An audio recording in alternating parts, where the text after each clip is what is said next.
11,000 feet above New Guinea, a single P-38 Lightning held its dive at 420 miles per hour. The fuel gauges showed less than 40 minutes of flight time remaining. 3 Japanese fighters had already fallen from the formation ahead, and the American pilot pushed the yoke forward again, following a 4th into the jungle canopy's green blur below. Doctrine demanded disengagement. The Lightning kept descending. At this rate, the math said he would run dry over open ocean, 60 miles from the nearest friendly strip. The altimeter unwound in a steady spiral. 9,000 feet, 8,000. The airspeed indicator crept past the red line painted on the glass, the needle trembling against its stop. The P-38's twin Allison engines screamed at maximum continuous power, their superchargers forcing compressed air into cylinders already running hot from 20 minutes of sustained combat maneuvering. Below the aircraft, the northern coast of New Guinea unrolled in shades of brown and green, the jungle canopy broken only by river deltas and the occasional scar of a Japanese-held airstrip. Somewhere in that tangle of vegetation, columns of black smoke marked the funeral pyres of aircraft that had already met their end this morning.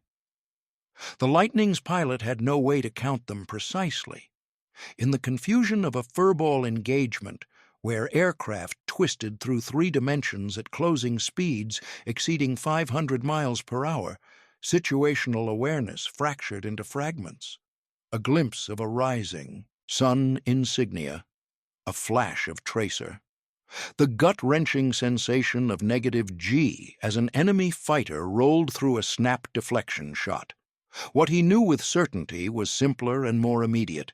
His ammunition counters showed roughly 300 rounds remaining for the 450 caliber machine guns clustered in the nose. The 20mm cannon had perhaps 60 rounds left. The fuel state was critical. And directly ahead, descending through a thin layer of scattered cumulus, a Japanese fighter was trying to escape. The P-38 Lightning was not designed for this kind of pursuit. Its designers at Lockheed had conceived it as a high-altitude interceptor, a twin-engine aircraft capable of climbing above 30,000 feet to engage enemy bombers before they could threaten American territory. The distinctive twin-boom configuration, with the pilot seated in a central nacelle between 2 engines, gave the Lightning exceptional range and firepower at the cost of maneuverability. Against a single-engine Japanese fighter in a turning engagement, the P-38 was at a profound disadvantage. The aircraft weighed nearly 18,000 pounds, fully loaded. Its wing loading made sustained turns above 3G physically punishing and tactically foolish. Standard doctrine emphasized slashing attacks from altitude, using the Lightning's superior speed in a dive to make a single pass, then extending away before the more nimble enemy could bring his guns to bear. The pilot in this cockpit had internalized that doctrine completely. He had also, in this moment, chosen to violate it. The decision was not impulsive. It emerged from a calculation that happened somewhere below conscious thought, in the pattern recognition circuits that 18 months of combat flying had burned into his nervous system. The Japanese fighter ahead was damaged. Its flight path showed the characteristic wobble of an aircraft with compromised control surfaces. If it escaped into the clouds now, it would likely recover at a lower altitude, rejoin its formation, and return to threaten American bombers on another day. The Lightning followed it down. At 7,000 feet, the jungle canopy began to resolve into individual trees. The rivers below showed brown with silt from recent rains. The air grew thicker, heavier, the engines working harder to maintain speed as the superchargers lost their high-altitude advantage. The Japanese fighter leveled off at 4,000 feet, still trailing a thin wisp of gray smoke from its engine cowling. It began a shallow turn to the east toward the concentration of Japanese airfields around Leh. The P-38 pilot adjusted his pursuit curve, cutting inside the turn to close the distance. His thumb found the gun button on the control yoke. The gun sight's illuminated reticle floated over empty air as the enemy aircraft tracked across his windscreen. This was the moment when Doctrine became irrelevant. The standard engagement profile called for a single firing pass of approximately 2 seconds, followed by immediate disengagement. 2 seconds of fire from the Lightning's concentrated nose armament could deliver enough lead to destroy most aircraft. But 2 seconds required precise deflection shooting, anticipating where the target would be when the bullets arrived, and the damaged Japanese fighter was jinking unpredictably, its pilot clearly aware that death was closing from behind. The American pilot held his fire. He watched the enemy aircraft's movements, looking for the pattern within the randomness. Every pilot, no matter how skilled, eventually repeated himself. The human body had limits. The mind fell into grooves. After 3 or 4 evasive sequences, the pattern would emerge. There. The Japanese fighter rolled left, pulled, then rolled right and pushed. A predictable reversal, probably trained into the pilot at some flight school months or years ago. The American waited half a beat, then fired. The 4.50 calibers and the 20mm cannon erupted simultaneously, their combined recoil actually slowing the Lightning by several miles per hour. Tracers arced across the sky in converging streams. The first burst went low, the glowing rounds disappearing into the jungle canopy below. The second burst found the target. The Japanese fighter staggered in the air as bullets punched through its fuselage. Pieces of aluminum skin peeled away in the slipstream. The thin trail of smoke from the engine became a thick column of black. But the aircraft did not fall. It rolled inverted and dove for the jungle, seeking the concealment of the terrain. The pilot was still fighting, still trying to reach the safety of a Japanese-held airstrip where he could crash land and survive. The P-38 followed. This was the violation. This was the moment when calculation gave way to something harder to name. The damaged enemy fighter was no longer a threat to American formations. It was barely a threat to itself. Standard procedure called for the American pilot to break off, climb back to altitude, conserve his remaining fuel, and return to base to file an after-action report claiming a probable kill. The Lightning kept diving. At 2,000 feet, the jungle canopy rushed past below with sickening speed. The damaged Japanese fighter was visible ahead, its flight path erratic as the pilot struggled with failing controls. The American closed to within 300 yards, then 200, then 150. He fired again. The concentrated firepower of the P-38's nose armament struck the enemy aircraft like a physical blow. The Japanese fighter came apart in the air, its wings separating from the fuselage, its engine tearing free in a spray of oil and coolant. The wreckage tumbled into the jungle below, marking its grave with a column of flame and smoke. The American pilot pulled back on the yoke, feeling the G-forces press him into his seat as the Lightning clawed for altitude. His fuel gauges showed numbers that made survival a matter of arithmetic rather than certainty. Somewhere behind him, Japanese radio operators were transmitting warnings about the American fighter that would not disengage. The pilot in the P-38 cockpit could not hear those transmissions. He could not know that his persistence had already begun to affect Japanese tactical planning in ways that would ripple through the weeks and months ahead.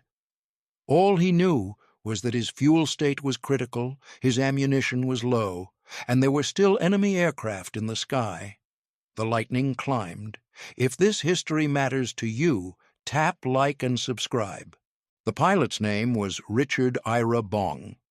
He was 22 years old in the autumn of 1943 when the pursuit described above occurred over the skies of New Guinea. He had been born in Superior, Wisconsin, on a farm where the winters lasted 6 months and the nearest neighbor lived 2 miles away. The isolation shaped him in ways that would prove decisive in the cockpit of a fighter aircraft.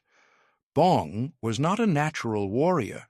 His childhood friends remembered him as quiet, almost shy, more interested in the mechanics of how things worked than in competition or conflict.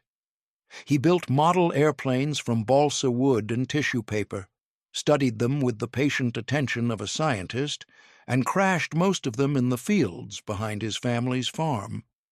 Each failure taught him something about lift and drag, about the relationship between thrust and weight, about the invisible forces that governed flight. He took his first flying lesson at the age of 18, paying for instruction, with money earned from odd jobs around Superior. The instructor at the local airfield noted in his logbook that the young man had exceptional spatial awareness, but seemed almost indifferent to the visceral thrill of flight. Where other students whooped and hollered during their first solo, Bong simply landed, taxied back to the hangar, and asked questions about engine maintenance. This temperament would define his combat career. When the Japanese attack on Pearl Harbor brought America into the war, Bong was already a second lieutenant in the Army Air Forces, having enlisted in 1941 through the Aviation Cadet Program. His training scores were exceptional but not spectacular. He finished near the top of his class in navigation and instruments, middling in gunnery, and surprisingly low in formation flying.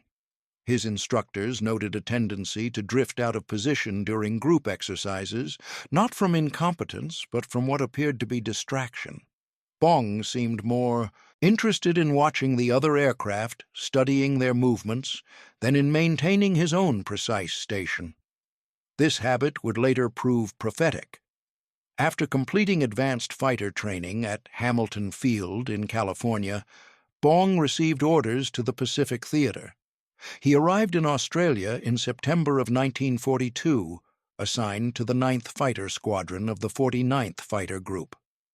The unit was equipped with P-38 Lightnings, aircraft that most pilots viewed with ambivalence.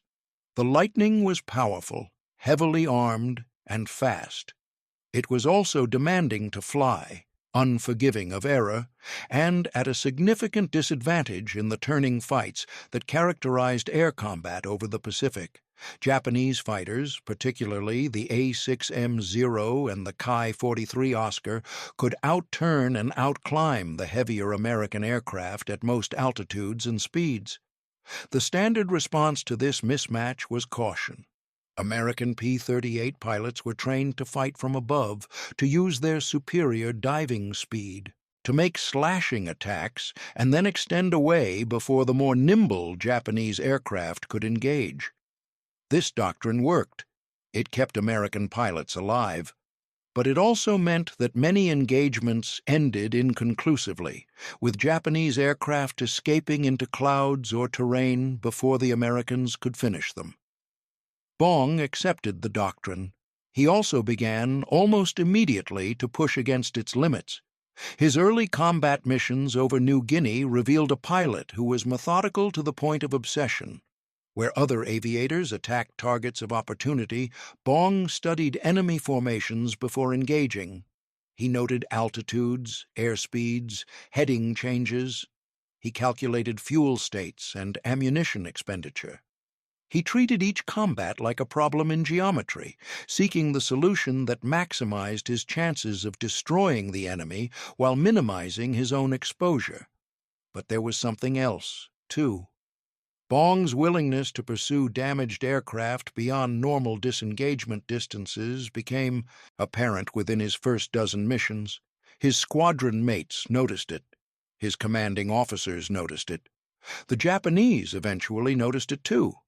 The standard P-38 attack profile called for disengagement after the firing pass, regardless of outcome. A probable kill was as good as a confirmed kill for tactical purposes. The objective was to disrupt enemy formations, not to chase individual aircraft into the jungle. Bong did not disagree with this logic. He simply did not follow it.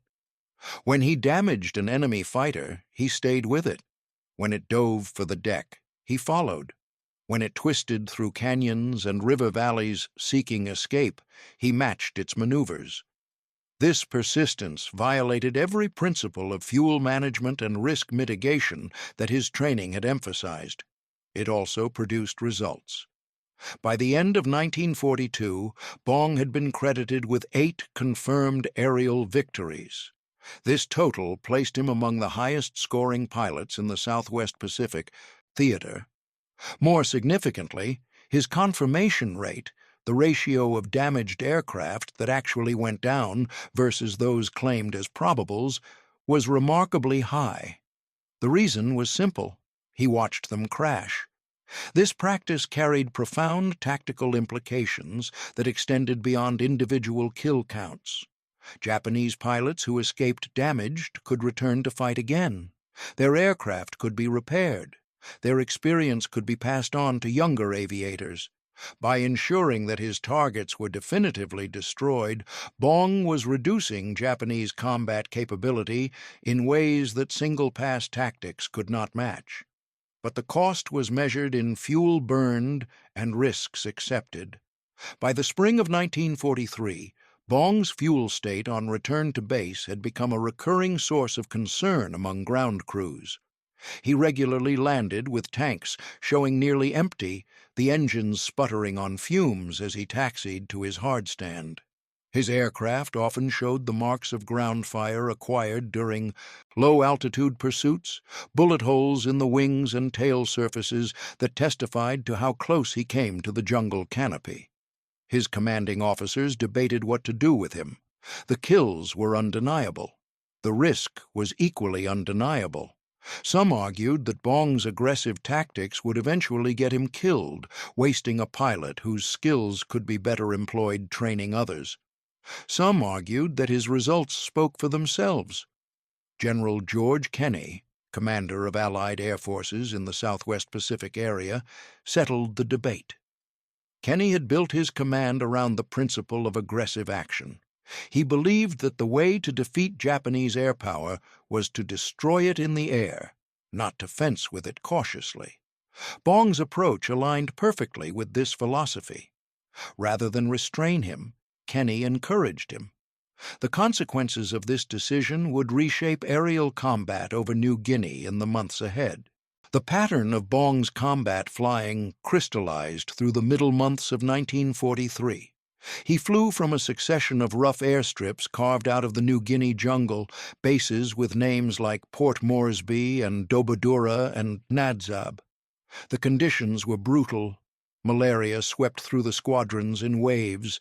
The heat and humidity rotted flying suits and corroded electrical connections. Mud that could swallow a jeep surrounded the aircraft revetments. The flying was equally punishing. Missions over New Guinea required crossing the Owen Stanley Range, a spine of mountains that rose to over 13,000 feet and generated violent weather patterns even on clear days.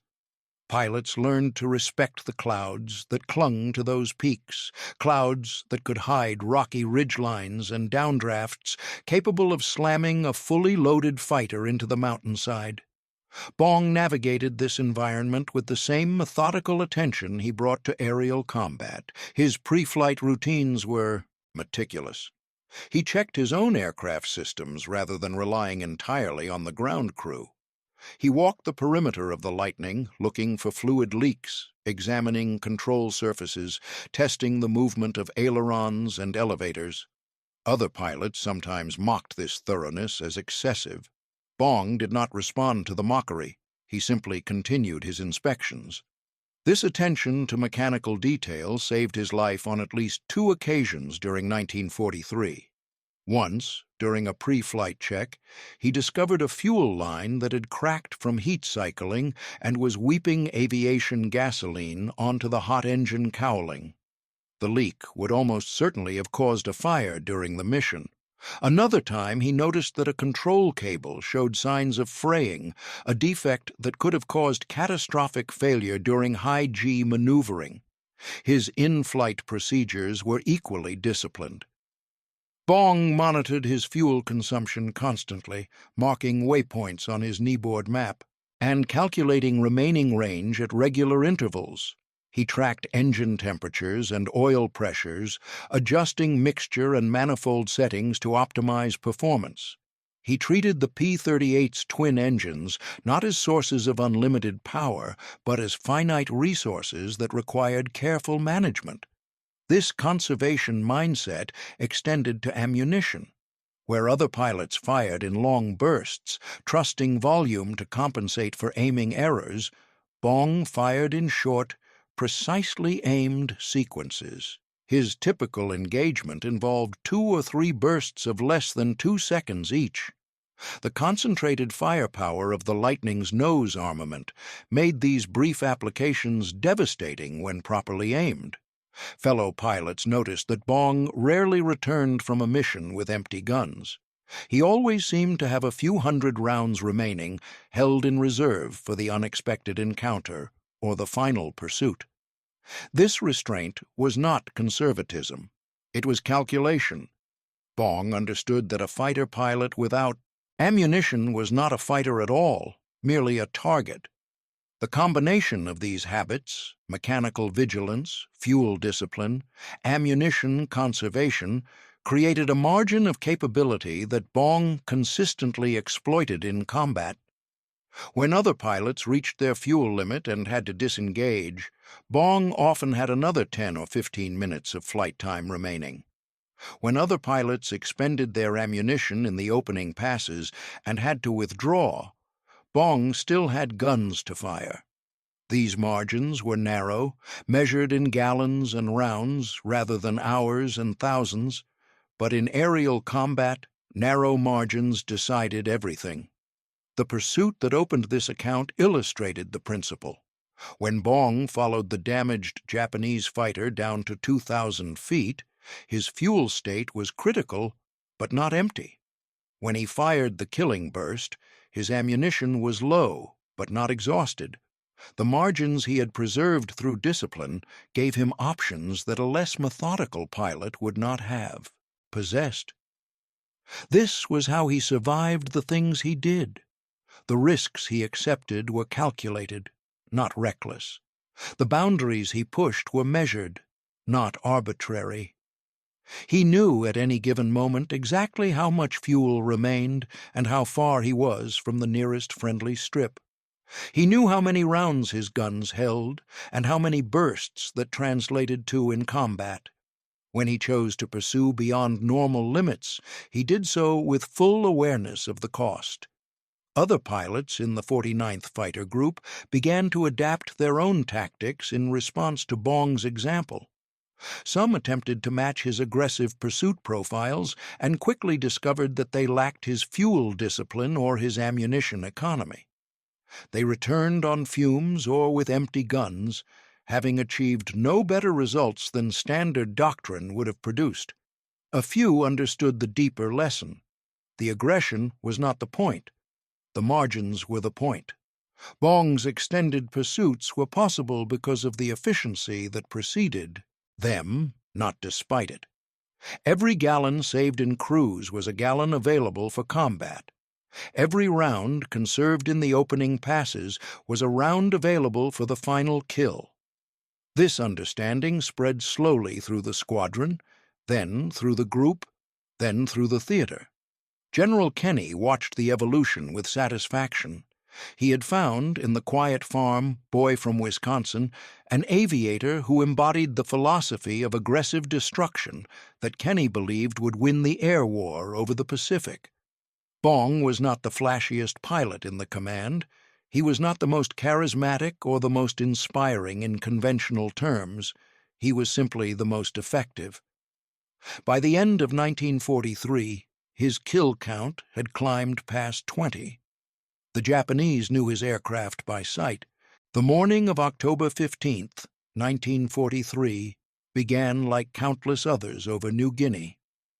Bong lifted off from Dobodura in the pre-dawn darkness, the Lightning's engines leaving trails of blue exhaust flame visible against the black jungle. His mission was escort, protecting a formation of B-25 Mitchell medium bombers tasked with striking Japanese supply facilities at Rabaul. The flight northeast toward New Britain crossed some of the most dangerous airspace in the Pacific theater. Rabaul was the center of Japanese air power in the region, a concentration of airfields and naval facilities that bristled with fighters and anti-aircraft defenses. American raids against Rabaul had consistently produced heavy losses, with bomber formations sometimes losing a quarter or more of their aircraft to Japanese interceptors. Bong flew in the high cover position, orbiting several thousand feet above the bomber formation, where he could spot incoming threats and dive to engage them. The P-38's altitude performance made it ideal for this role, capable of reaching heights where Japanese fighters struggled to maneuver effectively. The morning passed in tense monotony. Weather over the Solomon Sea was scattered, with buildups of cumulus clouds that provided concealment for both the attacking Americans and any defending Japanese fighters. Bong scanned the sky constantly, his head on a swivel, looking for the telltale glints of sunlight on aluminum that would signal enemy aircraft. At approximately 0830 hours, the first Japanese fighters appeared. They came from above and behind, a formation of at least a dozen aircraft diving out of the cloud layer toward the bombers. Bong spotted them at perhaps 8,000 yards distance, dark shapes resolving into the distinctive silhouettes of Ki-43 Oscar fighters as they closed. He keyed his radio to warn the bomber formation, then pushed his throttles forward. The dive brought his Lightning into the middle of the Japanese formation at a closing speed approaching 600 miles per hour combined. At these velocities, there was no time for maneuvering, no opportunity for careful aim. Bong fired a single burst as the nearest enemy fighter flashed across his gun sight, saw pieces fly from its fuselage, and then he was through the formation and pulling out below. The standard response would have been to extend away, climbing back to altitude before the Japanese fighters could react. Bong did not extend. He hauled the Lightning around in a maximum performance turn, accepting the G-forces that pressed him into his seat and grayed the edges of his vision. The turn cost him energy, trading altitude and speed for a chance at a second engagement. The damaged Japanese fighter was diving toward the cloud deck below, smoke trailing from its engine. Another Oscar had reversed to engage the Lightning, its pilot recognizing that the American had sacrificed his energy advantage. Bong faced a decision that Doctrine did not contemplate. He could abandon the pursuit of the damaged fighter and engage the one turning toward him. This would preserve his tactical options but allow the wounded aircraft to escape, or he could ignore the threat closing on his tail and continue the pursuit, accepting the risk of enemy fire. He chose neither. The Lightning rolled inverted and pulled toward the earth, diving past the damaged fighter and below it, using the aircraft as a shield against the pursuing Oscar. The Japanese pilot on his tail could not fire without risking his wingman. The damaged fighter could not maneuver effectively to escape. Bong pulled up beneath the wounded aircraft and fired. The angle was extreme, nearly vertical, the Lightning's nose pointed at the sky as its guns tore into the belly of the Oscar above. The Japanese fighter exploded, its fuel tanks igniting in a fireball that Bong flew through an instant later, feeling the heat through his canopy and smelling the acrid smoke that penetrated his oxygen mask. The pursuing Oscar broke off, its pilot apparently shaken by the destruction of his wingman. Bong climbed back toward the bomber formation, his fuel gauges showing the cost of the extended engagement. He had burned perhaps 8 minutes of flight time in roughly 90 seconds of combat, the high G maneuvering consuming fuel at prodigious rates. The math was not good. Returning to Dobodura would require careful fuel management with little reserve for contingencies. Any additional combat would push him from critical into impossible. The Japanese formation had other plans. A second wave of fighters appeared, these coming from the direction of Rabaul, fresh aircraft with full fuel and ammunition sent to reinforce the interceptors. Bong counted at least 8 new contacts, climbing to engage the American bombers from below. He descended to meet them. This decision violated every principle of aerial self-preservation. His fuel state was already marginal. His position was now separated from the other escort fighters.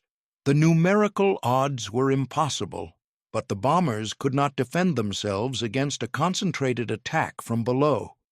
Their defensive guns were optimized for threats from the side and rear, not for fighters climbing up from underneath. If the Japanese reached their attack positions unchallenged, the B-25s would be slaughtered. Bong dove into the rising formation alone. His first pass scattered the lead element, the concentrated firepower of his nose guns destroying one fighter and damaging 2 others before they could bring their weapons to bear on the bombers.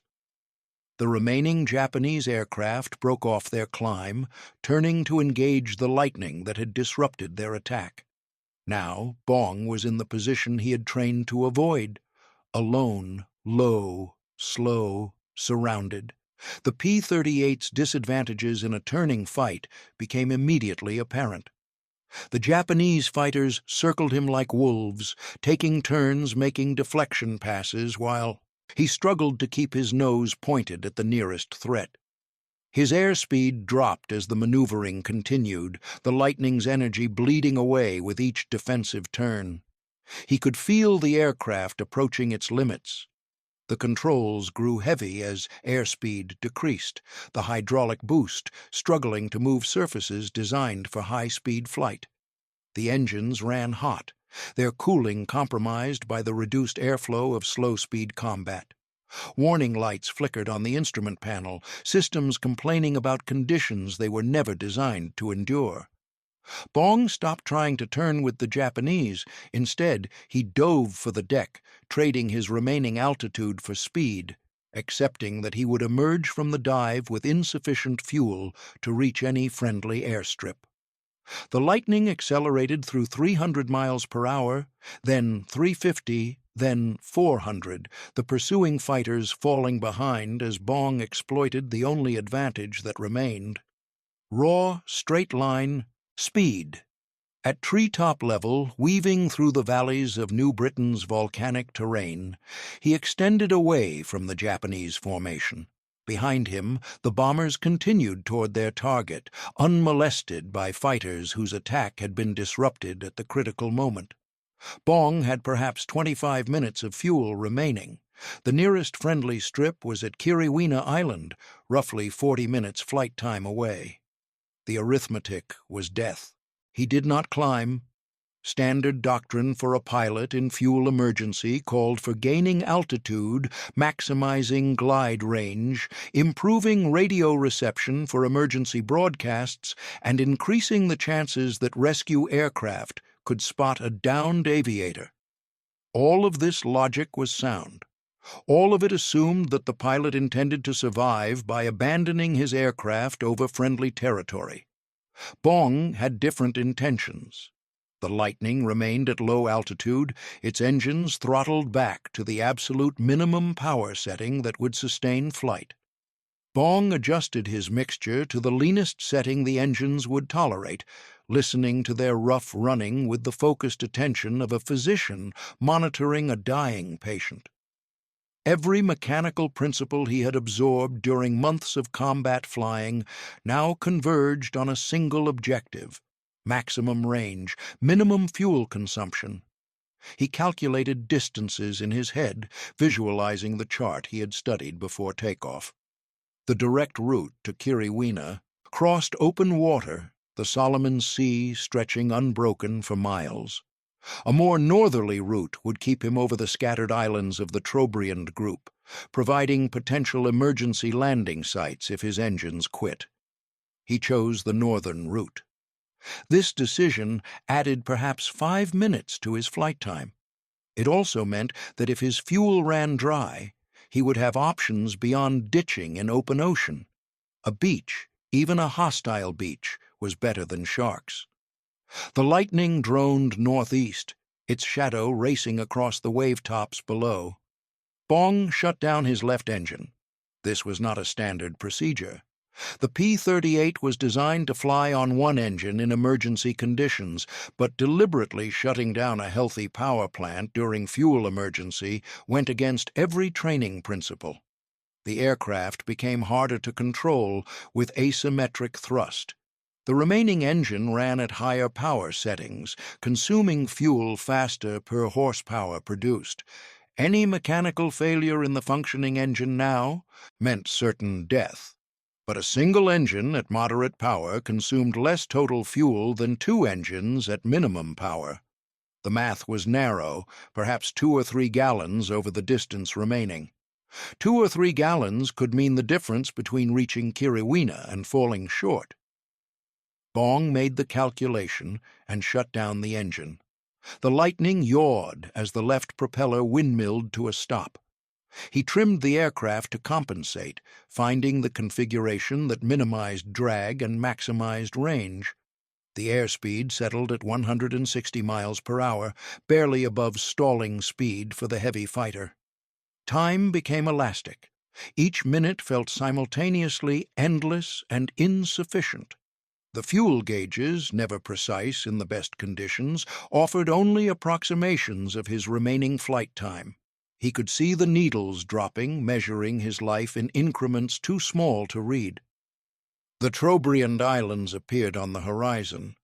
Bong adjusted his heading, aiming for the southern tip of Kiriwina, where the American airstrip had been carved from the jungle. He was still 10 miles out, still uncertain whether his fuel would last, when the right engine coughed. The sound was unmistakable, a stutter in the rhythm of the Allison V-1710, a momentary hesitation that signaled fuel starvation beginning in the lines. The engine recovered, ran smooth for another 30 seconds, then coughed again. Bong did not attempt to restart the left engine. There was no fuel to feed it. The right engine was running on whatever remained in the lines and the bottom of the tanks, the last gallons sloshing with each pitch change. Restarting the left would only divide that remainder between two engines that would both quit sooner. He held his course. The airstrip appeared through the haze, a brown scar against the green of the jungle. He could see aircraft parked in revetments, ground crew moving between them, the normal activity of an operational base. No one on the ground knew that the approaching Lightning was flying on fumes and faith. Bong began his approach. He kept the gear retracted, sacrificing the chance of a normal landing for the reduced drag that might carry him those last few miles. If the engine quit now, he would belly in on the strip. If it kept running, he would have a chance at a normal landing. The engine kept running. At 1 mile out, he lowered the gear. The hydraulic system, powered by the functioning engine, cycled the heavy landing gear doors open and extended the wheels.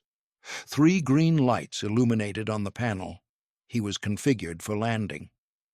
The engine coughed a 3rd time. The Lightning crossed the threshold of the runway at perhaps 10 feet of altitude, its airspeed dangerously low, its single functioning engine surging and fading as the last fuel reached the carburetor. Bong held the nose up, bleeding off speed, letting the aircraft settle toward the packed coral surface. The wheels touched. He held the aircraft straight as it rolled out, the engine finally quitting as the fuel lines ran completely dry. The Lightning coasted to a stop perhaps halfway down the strip, silent except for the ticking of cooling metal. Ground crew ran toward the aircraft, expecting emergency, expecting injury, expecting some explanation for why a P-38 had landed deadstick on a single engine in the middle of a combat zone. Bong climbed out of the cockpit and asked for fuel. His after-action report for the day's mission was characteristically brief. It documented 2 confirmed aerial victories and 1 probable. It noted the fuel emergency and the single-engine landing at Kiriwina. It made no mention of the decisions that had produced these outcomes: the pursuit beyond Doctrine, the dive into superior numbers, the calculated engine shutdown that transformed certain death into improbable survival. The report was filed. Bong returned to flying the next day. The cumulative effect of Bong's tactics became apparent in Japanese operational planning over the following months. Intelligence reports captured after the war revealed that American fighter pilots who pursued beyond normal engagement distances had created significant anxiety among Japanese aircrew and commanders. Radio intercepts from the period showed repeated warnings about American fighters that would not disengage, that followed damaged aircraft down to the trees, that seemed immune to the defensive maneuvers that had previously allowed Japanese pilots to escape. These warnings were not specific to Bong. The Americans had no way of intercepting Japanese tactical communications in real time, and the Japanese had no reliable way of identifying individual American pilots or aircraft. But the pattern of aggressive pursuit that Bong had pioneered, and that other pilots in the 5th Air Force had begun to emulate, was changing the tactical calculus of aerial combat over New Guinea. Japanese pilots began to modify their own behavior in response. Damaged aircraft that might previously have attempted to return to base now often dove immediately for terrain or cloud cover, even when their damage was relatively minor. The knowledge that American fighters might pursue relentlessly made every engagement potentially fatal, even engagements that appeared survivable by earlier standards. This psychological effect amplified the material losses. Aircraft damaged but not destroyed consumed maintenance resources and replacement parts that Japan's overstretched logistics could barely provide.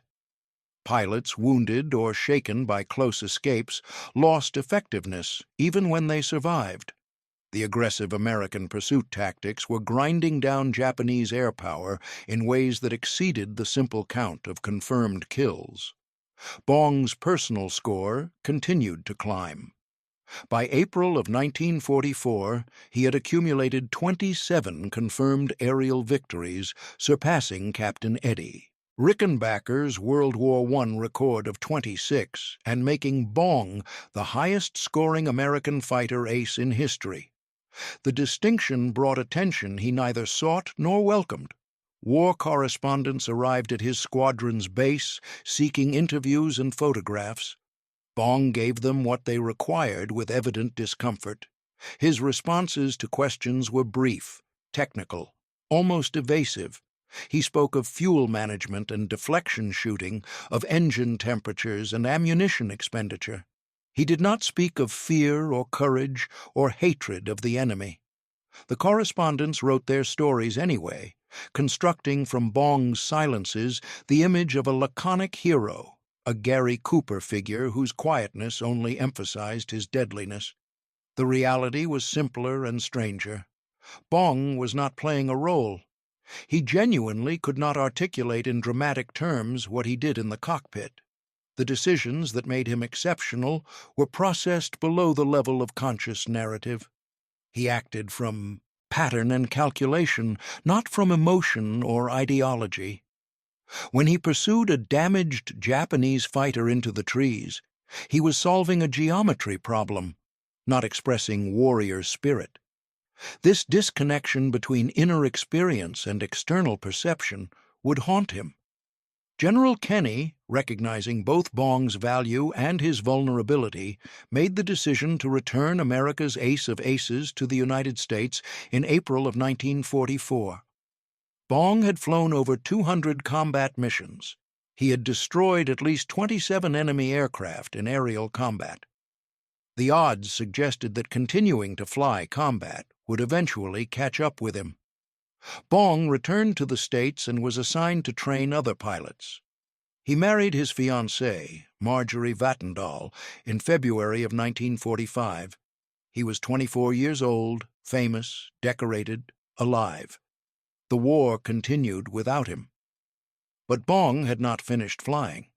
After his wedding, he returned to the Pacific as a test pilot, evaluating the new P-80 Shooting Star jet fighter that the Army Air Forces hoped would maintain American air superiority into the post-war era. The assignment was meant to be safe, a way to utilize his skills without exposing him to combat. On August 6, 1945, the same day the atomic bomb fell on Hiroshima, Richard Bong climbed into the cockpit of a P-80 at Lockheed's Burbank facility for an acceptance flight. The aircraft's engine quit shortly after takeoff. The P-80 was not equipped with an ejection seat. Bong attempted to bail out manually, but the aircraft was too low and too slow. He died in the crash that followed, age 24, having survived hundreds of aerial combats only to perish in an accident over California. The Japanese enemy he had spent years fighting surrendered 8 days later. The Medal of Honor citation awarded to Richard Bong listed his achievements in the characteristically flat language of official military documentation. It noted that Major Bong had personally destroyed 40 enemy aircraft in aerial combat, exceeding by a significant margin the record of any other American fighter pilot. It described his leadership, his skill, and his aggressive action against numerically superior enemy forces. It mentioned specific engagements on specific dates, the bureaucratic notation of extraordinary events. The citation did not describe fuel states. It did not mention the calculations of range and ammunition that made Bong's extended pursuits possible. It did not note the engine shutdowns, the single-engine landings, the mathematical margins that separated his aggressive tactics from suicide. The language of official recognition had no vocabulary for this kind of precision. The contrast illuminated something essential about aerial combat that citations could not capture. The men who flew and fought over New Guinea and the Philippines and Rabaul did not experience their missions as sequences of heroic actions. They experienced them as problems in physics, geometry, and fuel management. The courage was real, but it was courage in service of calculation, not calculation abandoned for courage. Bong understood this. His post-combat interrogations revealed a pilot who thought constantly about efficiency, about maximizing effect while minimizing exposure, about finding the solutions that other pilots missed. His aggression was tactical rather than emotional. His persistence was calculated rather than compulsive. This made him exceptional among exceptional pilots. It also made him difficult to celebrate in the terms that wartime demanded. The home front wanted heroes who hated the enemy, who fought from rage or patriotism or pure warrior spirit. Bong offered something more complicated. He fought from problem-solving instinct, from the same quiet focus he had brought to building model airplanes in Wisconsin winters. The men who flew with him understood. They remembered a pilot who briefed missions in technical terms, who debriefed in technical terms, who seemed to process combat as data rather than drama. They remembered an officer who did not seek credit, who deflected praise, who seemed genuinely puzzled by the attention his success attracted. They also remembered someone who disappeared after the war ended. Not literally, Bong's death was national news, his funeral attended by thousands, but in the sense that no memoir, no extended interview, no personal narrative survived to explain who he had been when the flying stopped. The man inside the pilot remained opaque, glimpsed only through official records and the recollections of those who served beside him. What remains is the record of what he did in the air. 40 confirmed aerial victories, a number that has never been exceeded by an American fighter pilot in any war. Hundreds of missions flown over some of the most dangerous airspace in the Pacific theater. Repeated demonstrations that aggressive tactics, properly supported by fuel discipline and mechanical vigilance, could achieve results that cautious doctrine could not match, and a pattern of pursuit that Japanese radio operators remembered long after the war ended. The American fighter that would not disengage, the pilot who followed damaged aircraft into the trees, who stayed with his targets until they burned, who treated confirmation not as a statistic, but as a tactical necessity. They could not know his name, but they knew his aircraft. They knew what it meant when a P-38 Lightning appeared on their tail and refused to leave. The records of Japanese communications from the New Guinea campaign show repeated warnings about American fighters that violated expected engagement patterns. These warnings were not always heeded. Japanese doctrine, like American doctrine, assumed that aircraft would disengage when tactical advantage was lost. The assumption was wrong. Richard Bong proved it wrong, mission after mission, until the pattern of his flying became a factor in enemy planning, a weight on enemy morale, a presence that haunted the skies over New Guinea long after any individual engagement ended. This was his legacy, not measured in medals or citations, but in the changed behavior of those who flew against him. They learned to fear the pursuit that would not end.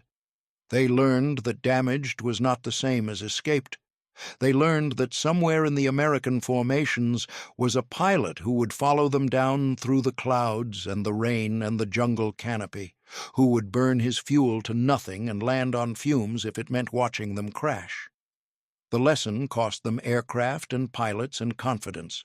It cost Richard Bong 24 years of life, ended not by enemy action, but by the machines he had mastered. The sky over Burbank was clear the morning he died. The engine quit anyway. Some margins cannot be calculated.